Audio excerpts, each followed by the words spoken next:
नमो अरिहन्ताणं नमो सिद्धाणं नमो आयुर्याणं नमो वज्रायाणं नमो योए सर्वसागुणम्। यह पद्मनंदी पंचविंशति का नामक ग्रंथराज है। इसकी रचना आज से लगभग 1000 साल पहले आचार्य पद्मनंदी देव ने की। इसमें 26 अधिकार हैं, या यूँ कहें कि 26 ग्रंथ एक साथ छापे गए हैं। तो उनमें पहला ग्रंथ है धर्मोपदेशामृत, 198 श्लोकों का। उस पहले ग्रंथ में हम पढ़ रहे हैं और 92 श्लोक इसके हम पढ़ चुके हैं। यहाँ धर्म के 10 लक्षणों की चर्चा चल रही है। उत्तम, क्षमा, मार्दव और आर्जव की चर्चा पूरी हो गई और उत्तम सत्य की चर्चा चल रही है। इसके संदर्भ में 2 श्लोक हम पढ़ भी चुके हैं। उसमें ये बताया कि हो सके तो मौन रहना चाहिए और यदि बोलना ही हो तो हितमित, प्रिय और सत्य वचन बोलना चाहिए। साथ में ये भी बात कही कि जो सत्य व्रत का पालन करता है उसके सारे ही व्रत होते हैं, और जो सत्य व्रत का पालन करता है उससे सरस्वती भी प्रसन्न हो जाती है, उसको सरस्वती सिद्ध हो जाती है। मतलब वो सत्य ही कहता है, इसलिए जो कहता है वही है, जो है वही कहता है। और अब अपन आगे बढ़ते हुए एक और श्लोक सत्य व्रत का है, वो अभी अपन पढ़ते हैं, जिसमें ये बात बताई जा रही है कि सत्य व्रत के पालन का क्या फल है, इस सत्य व्रत के पालन से क्या होता है। कोई कहे कि साहब परलोक में ये होता है, वो होता है, वो होता है, वो होता है। तो यहाँ ये बता रहे हैं कि हाँ, परलोक में ये होता है, ये होता है, ये होता है।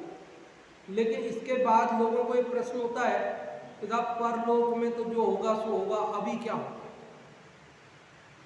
क्योंकि लोग अधीर हो गए हैं आजकल, धैर्य नहीं है कि बाद में फल मिलेगा, उसका विश्वास नहीं है, और ना ही लोगों को इतना धैर्य है, इंतजार भी नहीं है। वे तो चाहते इंस्टेंट, मतलब तुरंत फल मिलना चाहिए, तुरंत क्या लाभ होगा, मतलब तुरंत तुरंत चाहिए। अभी हमें कोई चीज़ खाने की इच्छा हुई तो अभी मिल जानी चाहिए। ये नहीं कि तुम आज दाल भिगोगे कल बनेगी, तो इतना इंतजार किसको है। उनको तो ये कि भाई अभी खानी है तो अभी ऑर्डर करो, या तो बाजार से मंगाओ, बाजार से नहीं खानी है तो बाजार की रेडी मिक्स आएंगे और घोला और ये बन गया।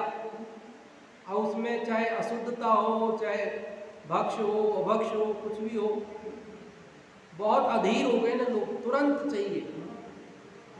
इसमें भरोसा नहीं है कि मेहनत करेंगे, ईमानदारी से काम करेंगे, 2-4 महीना साल बिजनेस जमाने में लगेगा तो लगेगा, फिर बाद में इनकम होगी तो होगी। लेकिन नहीं, आज खोली दुकान तो आज ही मुनाफा, आज ही बचत चालू होनी चाहिए। और फिर उसके लिए चाहे नंबर 2 करे, 3 करे, 4 करे, जो भी करे सो करना। ऐसी स्थितियां हैं जगत की। तो लोग पूछते हैं कि साहब सत्य व्रत का हम पालन करेंगे तो इससे हमें क्या प्राप्त होगा, क्या लाभ होगा, क्या फल होगा। तो जब परलोक के फलों की बात करते हैं कि साहब स्वर्ग मिल जाएगा, तुम चक्रवर्ती बन जाओगे, इंद्र बन जाओगे, कहीं मोक्ष चले जाओगे, तो वो कहता है कि साहब ये तो बाद की बात है। ये बताओ कि इस भव में, यहाँ इस लोक में, अभी इस जन्म में क्या मिलेगा।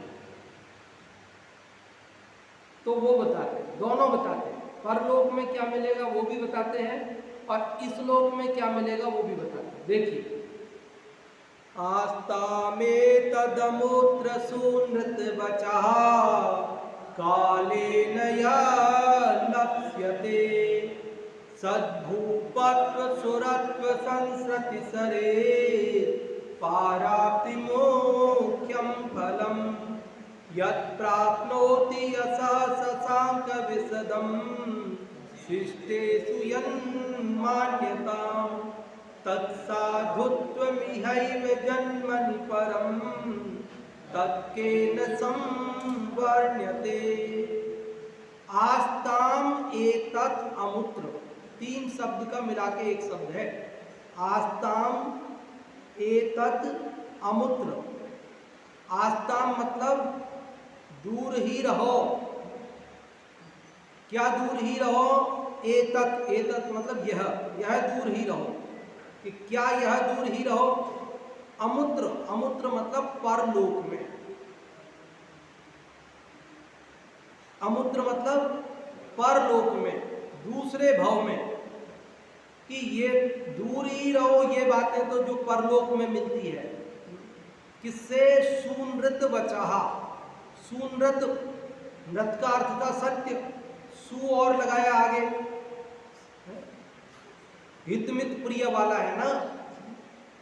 सत्य के समस्त भेदों को ध्यान में रखते हुए बोला गया जाने वाला है ना, इसलिए कहा सूनृत वचहा, सत्य वचनों से, कालेन, कालेन मतलब समय से, समय पाकर, बाद में, अभी तुरंत नहीं मिलेगा ना, काल समय बीतने पर मिलेगा, अगले भव में मिलेगा, 150 बरस बाद मिलेगा।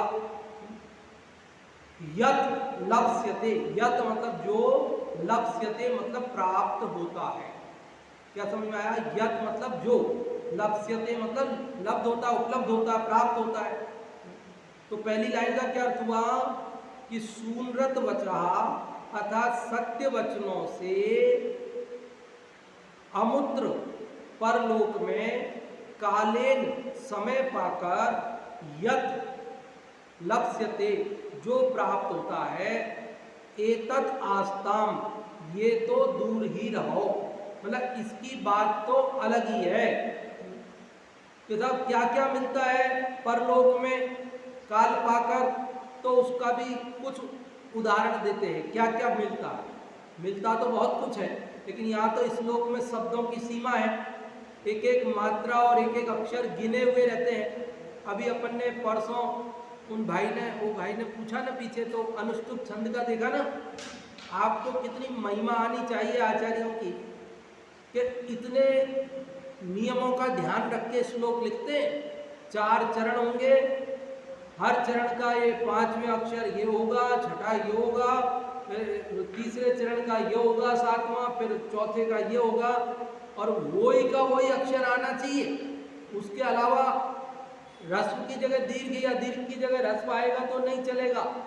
जिस 8 अक्षर होने चाहिए तो 8 ही होने चाहिए। 9 हो जाए किसी में तो नहीं चलेगा, 7 रह जाए तो नहीं चलेगा। वो लोग कितना परिश्रम करते हैं और हमें बात बताते हैं। भाव जो कहना चाहते हैं वो भी सुरक्षित रहे और शब्दों की सीमा भी सुरक्षित रहे। बोलो हम कहाँ पालन कर पाते हैं इस बात का? कोई हमसे कहता है कि साहब 5 मिनट बोलिए आप, हम 15 मिनट बोल जाते हैं। फिर 1 घंटे का समय होता है और कार्यक्रम 2 घंटे का हो जाता है। फिर आने वाले परेशान हो जाते हैं। भाई अपने को कहा ना 5 मिनट बोलना है, तो 5 मिनट ही बोलना चाहिए ना अपने को। अपन 10 मिनट बोले तो ये तो अन्याय हो गया ना। अन्याय नहीं है कि ये, जब अपने को 5 मिनट कहा, भाई 1 आध मिनट हो जाए, अपन इतने कुशल नहीं है ना। 5 का 4 मिनट रह जाए, 6 मिनट हो जाए, कदाचित वो 6 में हो जाए, लेकिन 5 मिनट का समय देवे और अपन 10 मिनट बोले तो ये तो अन्याय हो गया ना, नहीं हो गया? बताओ। सामने वाला जिस व्यवस्था से कार्यक्रम आयोजित किया है, सबकी अपनी अपनी स्थितियां हैं, वो उनका ध्यान रखते हैं ना। और हमने मान लीजिए कार्यक्रम किया और उसमें लिखा कि प्रवचन 8 बजे होगा और 8 बजे की बजाय 7:15 बजे तक भी हो जाए, तो अपन मान सकते भाई सामूहिक कार्यक्रम है, बड़ा बिजी होते, 10-5 मिनट ऊपर नीचे हो जाता है। लेकिन 8 बजे की बजाय वो 9 बजे होवे अथवा होवे ही नहीं, 9-10 बजे तक तो दूसरे कार्यक्रम करते रहे और फिर बाद में कहें साहब आज लेट हो गए इसलिए प्रवचन नहीं होगा, या 10 मिनट 15 मिनट ही होगा। और फिर प्रवचन के नाम पे भी केवल व्यवस्थाओं की बात जिनवाणी सामने रहे और ना तो कोई गाथा, ना तो कोई श्लोक, ना तो कोई बात, और केवल व्यवस्थाओं की बात। तो आप देखो ये व्यवस्थाएं जरूरी है, दान जरूरी है, ये बोलियां तुम लोग ले लेना, इंद्र बन जाना, ये हो जाओ, वो हो गया, सब प्रवचन हो गया। ये अन्याय नहीं है, श्रोताओं के साथ अन्याय नहीं है, जिनवाणी के साथ अन्याय नहीं है, हमको ये अन्याय ही नहीं लगता, जबकि ये बहुत बड़ा अन्याय है। इससे बहुत बड़ी अप्रभावना होती है, हम विश्वास खोते हैं, विश्वास। बड़ी मुश्किल कई लोग अपने बच्चों को लेकर आते हैं, उनको रुचि नहीं है, वो आना नहीं चाहते, लेकिन उनको बेटा कार्यक्रम हो रहा है, पंडित जी आए हैं, प्रवचन तो सुनो, तुम कोई बात नहीं 4 घंटे नहीं रुक सकते ना, तुम केवल प्रवचन सुनने आना, 8 बजे का टाइम है, तुम 8 बजे आ जाना और प्रवचन हो जाएगा पंडित जी का, 9 बजे तुम चले जाना।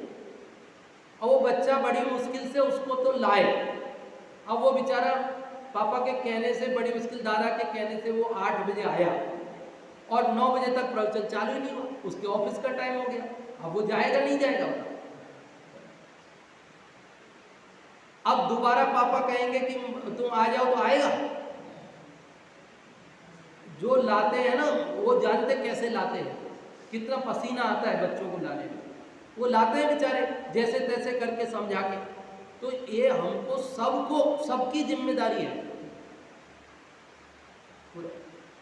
यहाँ आचार्यों ने तो ये नहीं सोचा अरे क्या है, छंद है, 8 अक्षर, हमारे क्या है, हमारी मर्जी, हम 9 कर दें, 7 कर दें, क्या है, नहीं किया ना उन्होंने, कहीं रस्व कर दें, दीर्घ कर दें, हमारी मर्जी।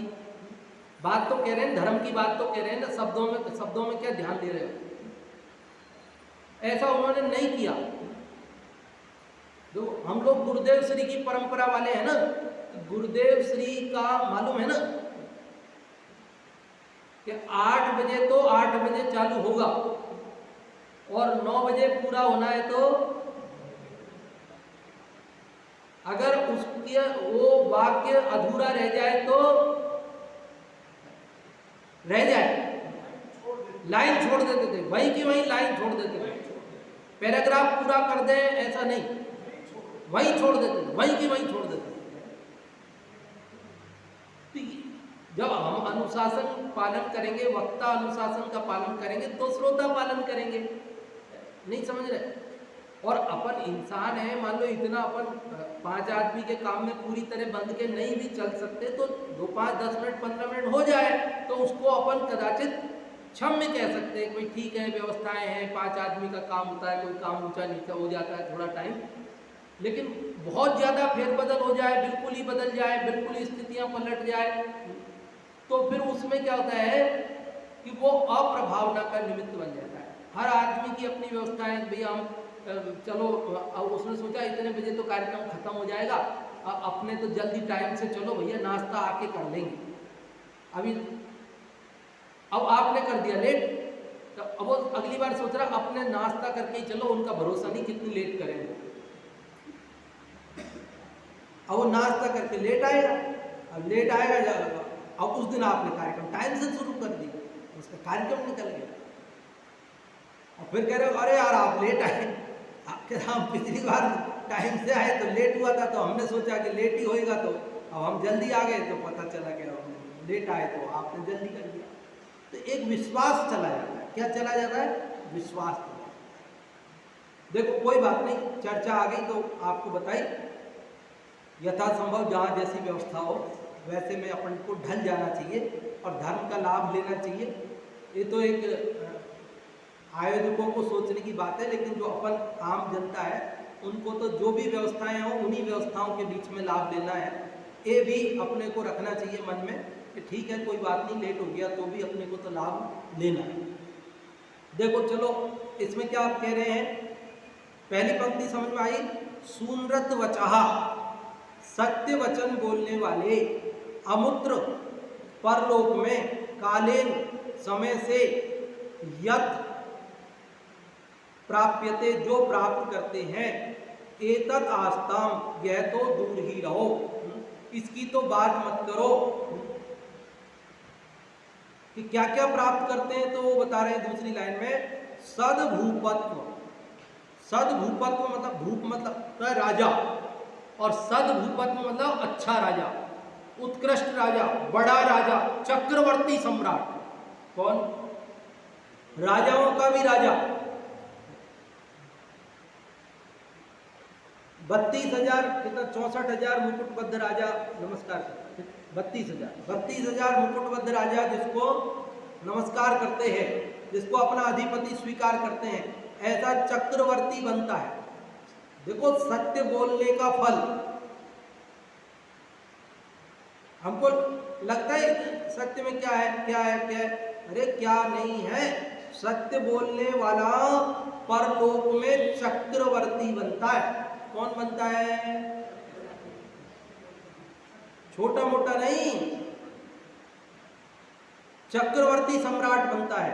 और क्या बनता है? सुरत्व। सुरत्व मतलब देवपना। देवपने में भी सद सुरत्व, सद लगा लेना शुरू का विशेषण। सद सुरत्व मतलब देवों में भी उत्कृष्ट देव, बड़ा देव, महार्धिक देव, इंद्र, महेंद्र, प्रमुख इंद्र बनता है। कौन बनता है? किसके प्रभाव से? सत्य वचन के जो सत्य धर्म है ना, आत्मलीनता, उससे तो मुक्ति होती है, उसकी तो हाल बात ही नहीं है। ये सत्य वचन बोलने मात्र से, सत्य वचनों का पालन करने मात्र से कहां जाता है जी? चक्रवर्ती सम्राट बन जाता है, इंद्र बन जाता है। हम यहाँ झूठ बोल के 2-4 रुपए ज्यादा कमा लेते हैं, ऐसा हमारा भ्रम है। चक्रवर्ती बनता है कोई झूठ बोल के? सारी जिंदगी झूठ बोल बोल के दुकान करे तो वही तो दुकान लेके 4 पीढ़ी से बैठा है। क्या क्या बदल गया? उसके दादा भी वही दुकान करते थे, पापा भी वही करते थे, बेटा भी वही करता है, पोता भी वही कर रहा है। सब 4 पीढ़ी से झूठ बोल के क्या ले लिया? एक पेट ही तो भर रहा, कर क्या है? कुछ ज्यादा उपलब्धि क्या हो रही? और सत्य बोलते तो चक्रवर्ती बन जाता, इंद्र बन जाता। ये मतलब हकीकत है, जगत को समझ में आए तो है बात। लोक में भी, इस लोक में भी अभी की अभी ये सब स्थितियां बनती है। जो सत्य वचन के आधार से व्यापार करते हैं तो उनका नाम बिकता है, नाम से माल बिकता है उनका। मतलब टाटा का माल है तो टाटा का है, तो टाटा देख करके, ब्रांड देख करके ले लेते हैं ना लोग, पता है ना तो भाई उनकी क्वालिटी अलग ही होती है। चीटिंग उनके वो नहीं करते हैं, ऐसा सामान्यतः जगत में चलता है। जो भी हो ऊंच नीच वो आप मेरे से ज्यादा समझते हैं। तो कहने मतलब जो थोड़ी बहुत भी ईमानदारी रखते, थोड़ा बहुत भी सत्य वचन का पालन करते हैं, तो लोक में भी उनको कोई कमी आती है? नहीं आती है, उनकी दुकान और अच्छी चलती है। यहाँ कह रहे सद्भूपत्व। सद्भूपत्व मतलब चक्रवर्ती, और सत्सुरत्व मतलब इंद्र, और क्या? संस्कृति सरित पाराप्ति मुख्यम फलम। संसार रूपी सरित, संसार रूपी सागर, संसार रूपी नदी, जो भी आपको बोलना हो, संसार सरित, संसार रूपी सागर से पार होने रूप जो मुख्य फल है, संसार सागर से पाराप्ति, पार प्राप्ति, पार हो जाना, ये मुख्य फल है। परलोक में, अगले भव में सत्य वचन का पालन करने वाला जीव क्या फल प्राप्त करता है? तो कह रहे कि वो इंद्र बन जाता है, चक्रवर्ती बन जाता है, बड़ा राजा बन जाता है, धनवान सेठ बन जाता है, नाना प्रकार के बड़े बड़े पदों को प्राप्त करता है, और यहाँ तक कि वो मोक्ष चला जाता है, संसार सागर के पार हो जाता है। ये फल तो दूर ही रहो, ये तो परलोक की बात है, तो समय पाकर मिलेंगे, तुरंत तो मिलेंगे नहीं। तो लोगों को इन पे तो क्या है? भरोसा। वो अगले भाव में तो किसने देखा? मतलब किसने देखा हम बोलते हैं ना, हम सर्वज्ञ भगवान का नकार करते हैं।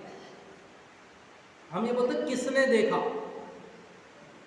किसने देखा मतलब हम जो जय जिनेंद्र बोलते हैं ना, जिनेंद्र भगवान को का तिरस्कार करते हैं। हम कहते हैं किसने देखा। हम महावीर भगवान का अनादर करते हैं, किसने देखा। अरे अनंत तीर्थंकरों ने देखा है, अनंत केवलियों ने देखा है, अनंत सिद्ध परमात्मा देख रहे हैं, और तू ये बोलता किसने देखा। ये कह दे कि मुझे नहीं दिखता तो बात समझ में आती है, लेकिन किसी को नहीं दिखता, ये क्या है, सर्वज्ञ का नकार है। क्या है ये, जिनके मत में सर्वज्ञ नहीं होता वे तो ये कह सकते हैं किसने देखा, लेकिन जिनके मत में सर्वज्ञ होता है उनको ये कहने का अधिकार नहीं है। हाँ हाँ, उसने सर्वज्ञ का, भाई या तो आप ये बोलो कि सर्वज्ञ नहीं होता, भगवान महावीर सर्वज्ञ नहीं है, या तो आप ये बोलो, और या फिर ये बोलना बंद करो किसने देखा। किसने देखा और सर्वज्ञ होता है, सब भूत भविष्य की सारी बातें जानता है, महावीर भगवान सब जानते हैं, सर्वज्ञ है, तो ये परस्पर विरोधी बातें नहीं है। भाई या तो ये बोलो कि सर्वज्ञ होता ही नहीं कोई, महावीर भगवान भी सब नहीं जानते, या तो यूं बोलो। और अगर यूं बोल रहे हो तो यूं बोलना बंद करो किसने देखा। अरे महावीर ने तो देखा, और किसी ने देखा हो या नहीं देखा हो, ऋषभ ने तो देखा, 24 तीर्थंकरों ने तो देखा, भरत स्वामी ने तो देखा, बाहुबली स्वामी ने तो देखा, रामचंद्र जी ने तो देखा। ये सब मोक्षगत नरश्रेष्ठ है ना, भगवान है, इन्होंने नहीं देखा क्या? ये सर्वज्ञ नहीं है क्या? ये सर्वज्ञ है, इन्होंने देखा नहीं? इन्होंने देखा है, फिर ऐसे कैसे बोलते हैं हम कि किसने देखा? तो देखिए ये तो परलोक की बात है, तो अब इन पे आप लोग भरोसा करें नहीं करें, इसलिए वो कह रहे ये तो दूर ही रहो, चलो इनकी चर्चा नहीं करते, चलो इनकी चर्चा नहीं करते, इनके अलावा जो इसी लोक में फल मिलता है उसकी चर्चा करते हैं। इसी लोक में सत्य वचन से क्या फल मिलता है? यत् प्राप्नोति यशः शशांक विशदं शिष्टेषु यन्मान्यताम् तत्साधुत्वमिहैव जन्मनि परम तत्केन संवर्ण्यते। क्या कह रहे हैं? इहैव जन्मनि, मिला, इहैव जन्मनि, इहैव मतलब इस ही, इह मतलब इस लोक, एव मतलब ही, इस ही, जन्मनि जन्म में, इसी तरह वो पर जन्म में देव बन जाता है, चक्रवर्ती बन जाता है, मोक्ष चला जाता है, वो बात चलो अभी नहीं करते, लेकिन इहैव जन्मनि, इसी जन्म में सत्य वचन बोलने वाले को क्या मिलता है? तो कहते हैं परम शशांक विशदं यशः, पर मतलब उत्कृष्ट, पर मतलब उत्कृष्ट, शशांक विशद, शशांक विशद मतलब चंद्रमा के समान निर्मल, शशांक मतलब चंद्रमा, विशद मतलब निर्मल, चंद्रमा के समान निर्मल यशः, यश मिलता। जो सत्य वचन बोलते हैं उन्हें इस भाव में क्या मिलता है? तो कहते हैं उत्कृष्ट, सर्वोत्कृष्ट, चंद्रमा के समान निर्मल क्या मिलता है? यश। और क्या मिलता है? तो कहते हैं शिष्टेषु यन्मान्यताम्, शिष्टेषु मतलब शिष्ट जनों में, जो शिष्ट लोग हैं, सज्जन लोग हैं, अच्छे लोग हैं, उन लोगों में जो मान्यता मिलती है, यत मान्यता, यत मतलब जो मान्यता, शिष्ट लोग, ऊंचे लोग कहते हैं कि ये आदमी ईमानदार है।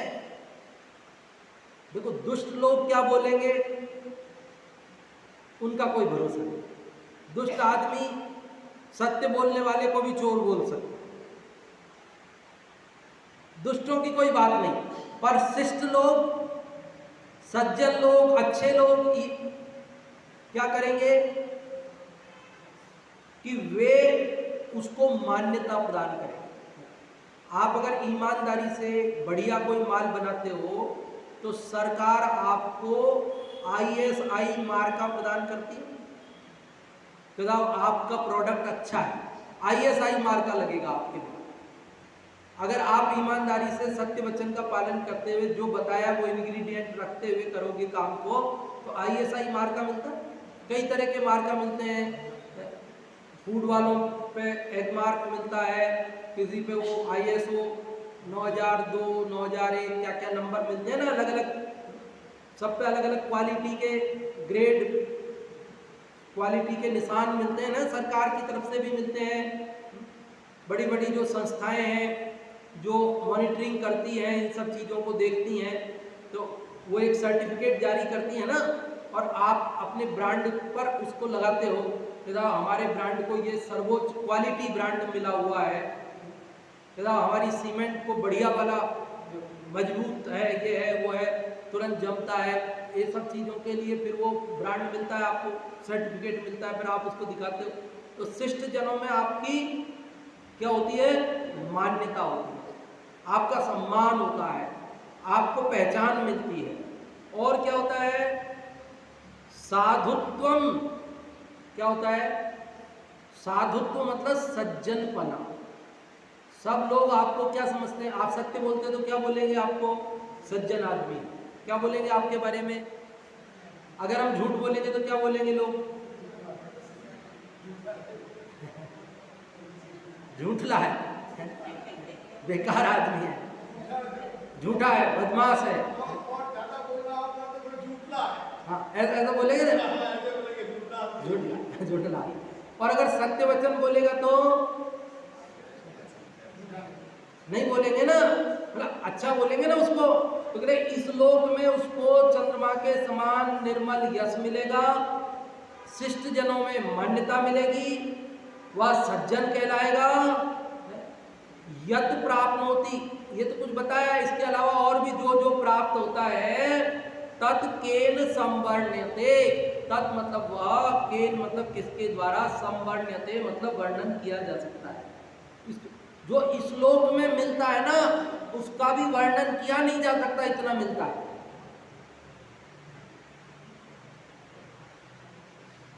अरे कोई भी आदमी हो, जैसे मान लो हम टीचर हैं, तो हम पढ़ाते हैं तो सरकार तनख्वाह देती है। कोई हम ऐसे थोड़ी कि मतलब फ्री में काम कर रहे हैं, सरकार पैसा दे रही काम का, और अच्छा पैसा दे रही, सब कुछ कर रही ना। इसके बाद भी हम अगर उसी काम को, जिस काम के लिए हमको लगाया है, उस काम को हम ईमानदारी से करते हैं, तो सरकार हमको श्रेष्ठ शिक्षक का पुरस्कार और देती है अलग से। काम के तो पैसे दे ही रही है, काम के तो पैसे मिल ही रहे, लेकिन काम को भी ईमानदारी से, मतलब जो काम आपको दिया है, जिस बात का पैसा आपको मिल रहा है, और उस काम को हम करते हैं, तो सरकार सम्मान और देती है। क्यों? काम के पैसे दे रही है, सम्मान किस बात का? सम्मान किस बात का?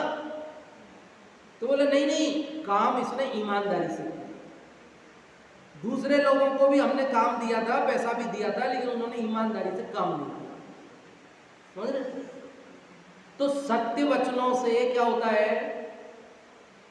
कि काम के दाम तो मिलते हैं, लेकिन साथ में, अरे आपका नौकर है, आपका मुनीम है, आपके घर में काम करने आता है, आपकी दुकान में काम करने आता है, तो वो तो जो पैसे आपने फिक्स किए वो देते हो आप, लेकिन वही काम वो अच्छे से करता है, तो आप प्रसन्न होकर उसको वक्त बेवक्त पे इनाम देते हो कि नहीं? दिवाली आ रही तो इनाम दो भैया इसको।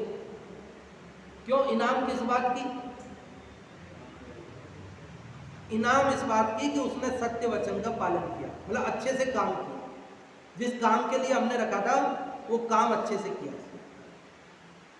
आप ड्राइवर लेके जाते हो, गाड़ी किराए पे करते हो, तो पूरा तय होता है ना उसका, तो साहब वो इतने रुपए किलोमीटर पैसा लेगा, रात हो जाएगी तो उसके इतने पैसे लेगा, उसको भोजन के इतने पैसे लेगा, टैक्स के पैसे इतने लगेंगे, सब चीज़ों के तो पैसे तय करके जाता है वो, सब बातें सब होती है। लेकिन इसके बाद भी अगर वो ठीक से आपको ले जाता है, ठीक से ले आता है, ठीक से सब करता है, तो आप बाद में खुश होकर कुछ इनाम और दे देते हो। क्यों? सब बात के तय किए, सब बात के पैसे दिए, फिर इनाम किस बात की? मतलब इनाम इस बात की कि जो बातें की थी ना, जो तय हुआ था हमारे बीच में, उसमें इसने कोई पलटा नहीं, उसको सही अच्छे से इसने किया। अच्छा पलट जाता तो नहीं देते कि अरे देने तो पड़ते ही, वो तो सब देते ही, पर इनाम नहीं देते। बस इनाम किस बात की है? इस बात। तो सत्य वचन बोलने का लोक में, परलोक में, सर्वत्र, यहां चोर भी सत्य वचन बोलने के बल पर राजा का मंत्री बन गया, अपन ने देखा। कदाचित थोड़े बहुत कोई कष्ट जीवन में आते हुए नजर भी आए, तो भी सत्य वचन से डिगना योग्य नहीं। देखो अर्थ समझ आ गया श्लोक का? एक बार फिर से बोल देता हूं।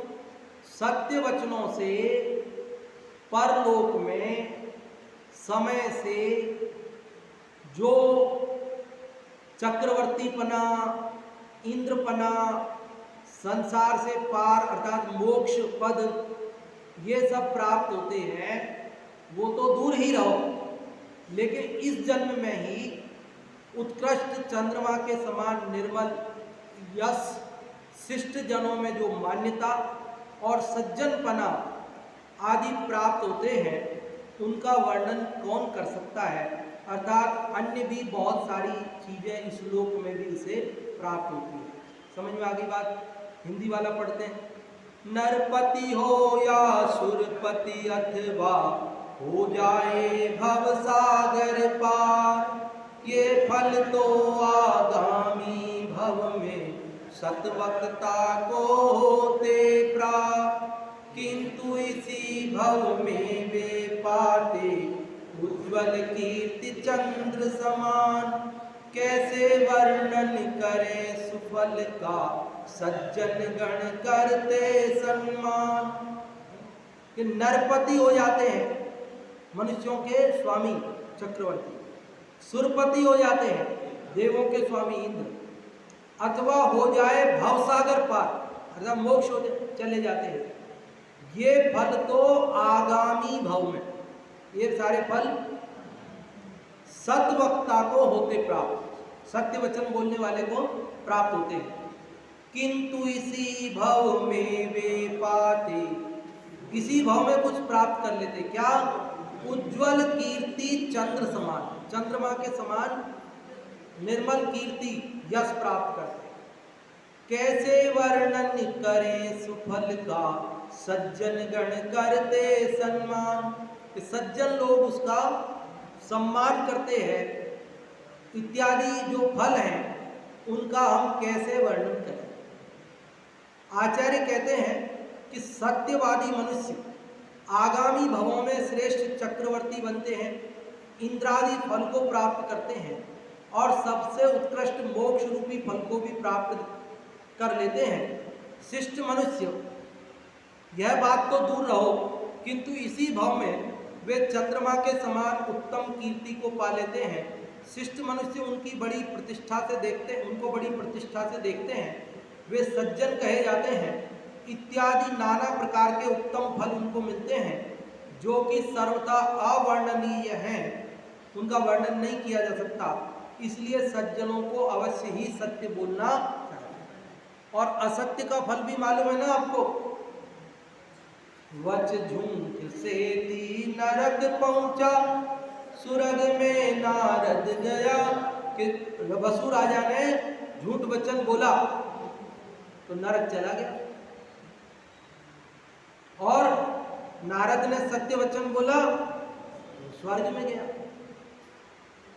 झूठ बोलने का फल, झूठ बोलने वाले की जबान काट लेते हैं लोग। पहले तो ऐसे ऐसे दंड दिए जाते थे, आज भी तालिबान में, तालिबानी संस्कृति में इस प्रकार के दंड चलते हैं ना। अच्छा, जबान से झूठ, झूठ किससे बोलता है? जबान से ना, जीभ काट दो इसकी, कैसे बोलेगा फिर? चोरी करता है, हाथ काट दो इसके, चोरी कैसे करेगा? कोई बुरी नजर से देखता, आंखें फोड़ दो इसकी, फिर बुरी नजर से कैसे देखेगा? ऐसे ऐसे दंड दिए जाते थे। तो असत्य बोलने वाले की जबान काट ली जाती। इस भाव में तो ठीक, अगले भाव में गूंगा पैदा होता, बोल नहीं सकता।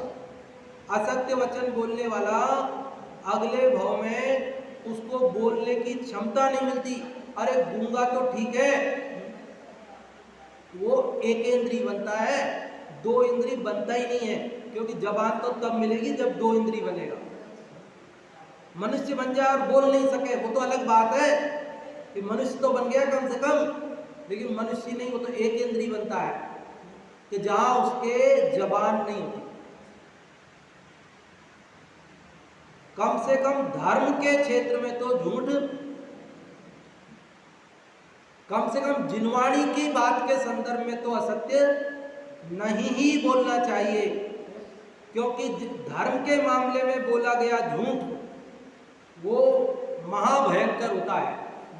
कहते अन्य क्षेत्रे कृतम पापम धर्म क्षेत्रे विनश्यति, और धर्म क्षेत्रे कृतम पापम वज्रलेपो भविष्यति। अन्य क्षेत्र में पाप करते हैं, व्यापार में, धंधे में झूठ बोलते हैं, तो धर्म करने पर, मंदिर में, इसमें तो कुछ पाप उसका जीर्ण होता है, कुछ पुण्य बनता है। लेकिन जो मंदिर में आके, धर्म क्षेत्र में आकर जिनवाणी के बात में ही अगर झूठ बोलेगा तो वो तो निधत्ती निकाचित वाले ऐसे कर्म बनते हैं जो भोगे ही सरते हैं, वे कटते नहीं है बिना भोगे ऐसा। इसलिए धर्म के क्षेत्र में तो रंच मात्र भी असत्य नहीं बोलना चाहिए।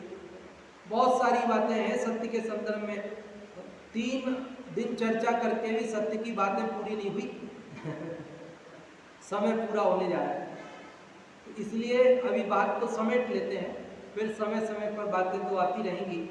तो कहने का मतलब ये है कि सत्य वचन बोलना चाहिए, सत स्वभावी अपने आत्मा का आश्रय लेना चाहिए, वो वास्तव में उत्तम निश्चय सत्य है, उससे मुक्ति होती है, उससे अनंत शांति प्राप्त होती है। लेकिन जब तक पूरी तरह आत्मा में नहीं रम सके, बाहर में वचन व्यवहार होवे, तो वो वचन व्यवहार भी हमारा सत्य वचन होवे, तो वो भी सत्य धर्म है, वो भी सत्य वचन है, और उसका पालन करना भी हरेक का अपना कर्तव्य है। और अपन ने तो कहा भाई इसको अपने जीवन में उतारने के अनेक स्तर होते हैं, हम श्रावक हैं, गृहस्थ हैं, पूरी तरह नहीं अपना सकते हैं, तो कम से कम स्थूल असत्य का तो त्याग करें, धर्म क्षेत्र के असत्य का तो त्याग करें, बड़ी झूठ बोलना तो छोड़ें, तो अवश्य ही हमको स्वयं को अनंत पाप से बचेंगे और धर्म मार्ग में परंपरा से मुक्ति को प्राप्त करेंगे। इस लोक में भी नाना प्रकार के फल प्राप्त होते हैं, परलोक में भी होते हैं, ये सब अपन ने समझा है। सत्य जो है बहुत बड़ी बात है। आज महात्मा गांधी का जन्म दिवस है, शास्त्री जी का भी जन्म दिवस है, और गांधी जी सत्याग्रह करते थे, सब लोग जानते हैं।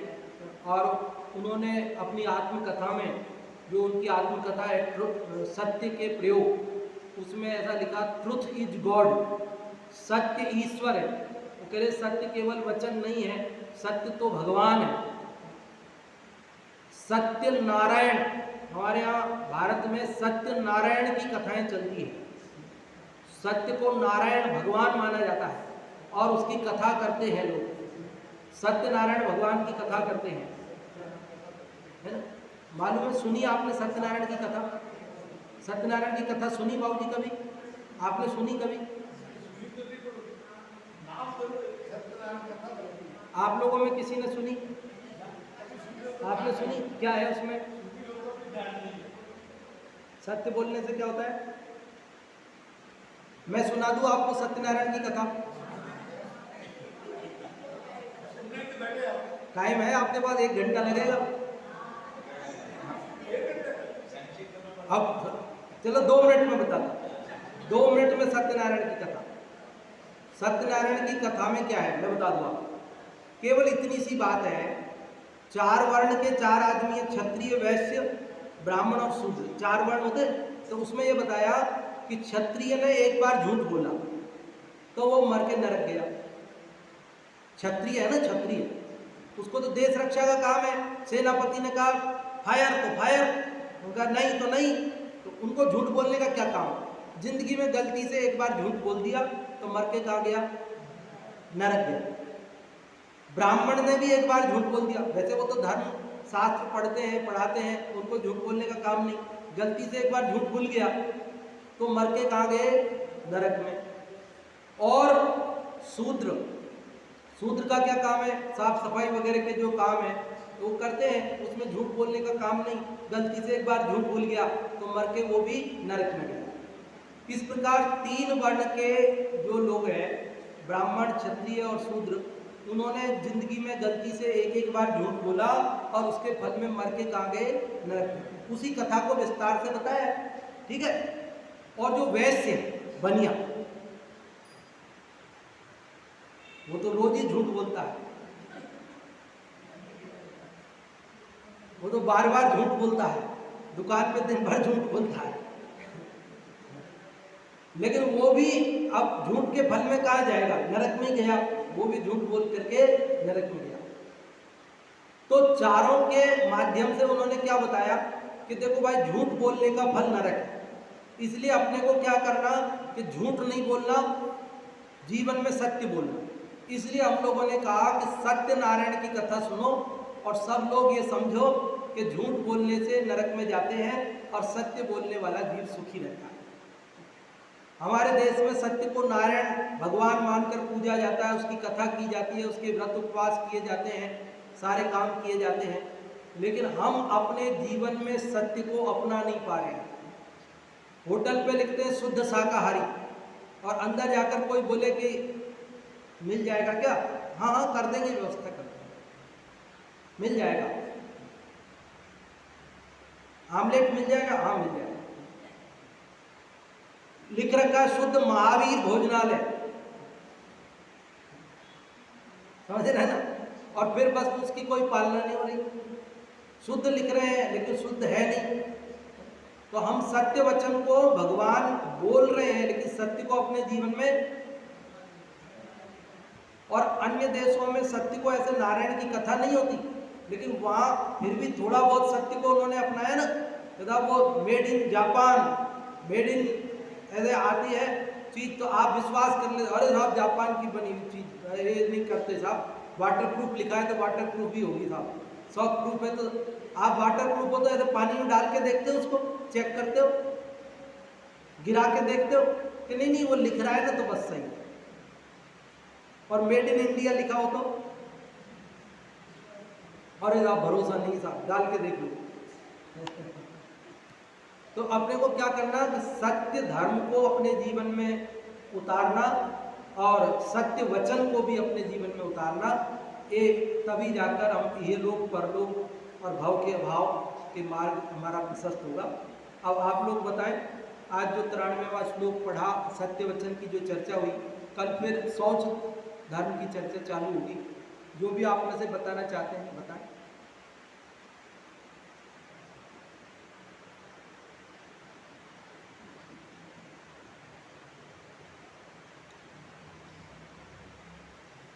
इसमें बताया है कि जो सत्य वचन बोलने वाला है वह समय पाकर जो चक्रवर्ती का और इंद्र का, और जो चक्रवर्ती का, इंद्र का और संसार सागर के पार होने का अर्थात मोक्ष का फल जो परलोक में पाता है उसकी बात को रहने ही दो। लेकिन इस जन्म में चंद्रमा के समान, उत्कृष्ट चंद्रमा के समान निर्मल यश और श्रेष्ठ लोगों में जो मान्यता और जो सज्जनता प्राप्त करता है उसका वर्णन कैसे किया जा सकता है, कौन करता है? हाँ बहुत अच्छा। भक्तामर जी में भी आता है ना, आस्ताम तवस्तवन, तो वहाँ आस्ता में ना कि आपके स्तवन से जो फल प्राप्त होता है, ये तो बोले बस दूर रहो, और अभी क्या होता है तो वो सब उस श्लोक में बताया ना, उसी प्रकार यहाँ बताया। पुरुष वर्ग में कौन बताएंगे? पुरुष वर्ग में? हाँ जी, सुरेश जी डूंगरिया साहब।